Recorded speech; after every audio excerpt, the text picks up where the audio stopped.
I want to quote something for you, and I want to ask you to listen very carefully.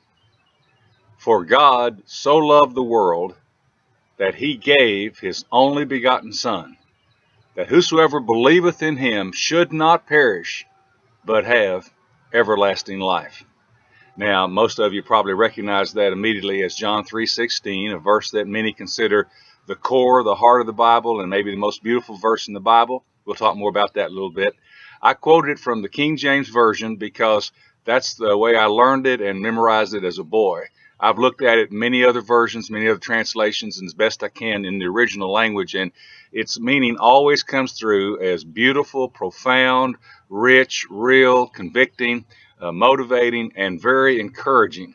The reason I did that little exercise is not because I thought of that as a wonderful thing to do, but an older, wiser preacher was counseling me one time, and he said, here's something you need to do every now and then. Without a lot of fanfare, just get up and say to the congregation or the class that you're teaching, I want to read you something or quote you something, and quote John 3:16, and watch the effect. Watch how profound the effect is. And I've done that a few times, and it really is profound. I hope it was profound for you today. Now, the reason I'm doing all of that is because in our last session, we introduced the idea, and we're going to talk about it for a few sessions, the encouragement of the Scriptures. I hope that you're being personally encouraged by the Scriptures on a personal basis because that's so important. And I want to suggest something here kind of strongly, and you think about it, take it and run with it yourself. I believe there is no substitute for you personally spending time with the Scriptures. And whether you're reading it out of a traditional Bible or off of one of your iPads or something, for you to spend time with the Scriptures is so important for your personal encouragement. There's no substitute. It's important to go to church and listen to the Word being preached and taught and exercised there in the way of worship, but that's not a complete substitute for personal reading and study of the Word. You can hear it in a class, you can read other books about it, you can watch mediums like these videos, read and see things online, listen to people sing about it, but I still believe there is no substitute for you spending time with the Scriptures. Now, we're just going to start talking about that today. What are we talking about when we're talking about encouragement of the Scriptures? Well, I've developed a view, and I'll share it with you. It's probably similar to your view. Maybe it's something you never have thought about.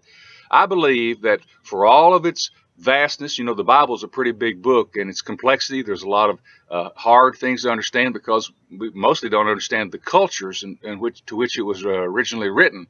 There's a lot of history. Some people don't like history. It's a pretty big and complicated book. But at the core and at its essence, the message is really simple.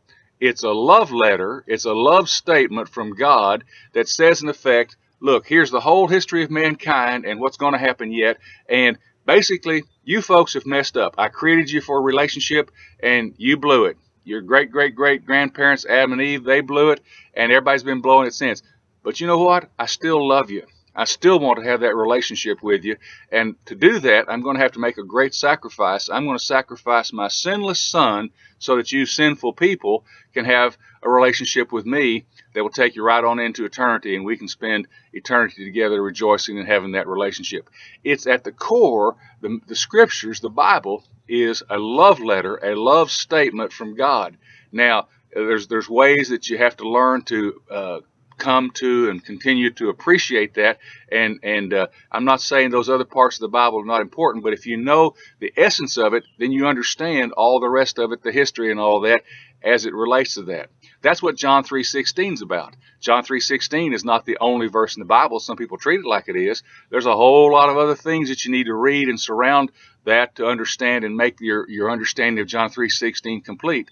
But to think of the Scriptures as a love letter, and aren't you encouraged by love? A lot of things encourage me, but nothing encourages me like knowing that I'm loved by someone, even with all of my faults and warts and all, as we say, to believe that the God who created me and created all of this in the world loves me, wants me to know how much He loves me, and has shown it and will continue to show it.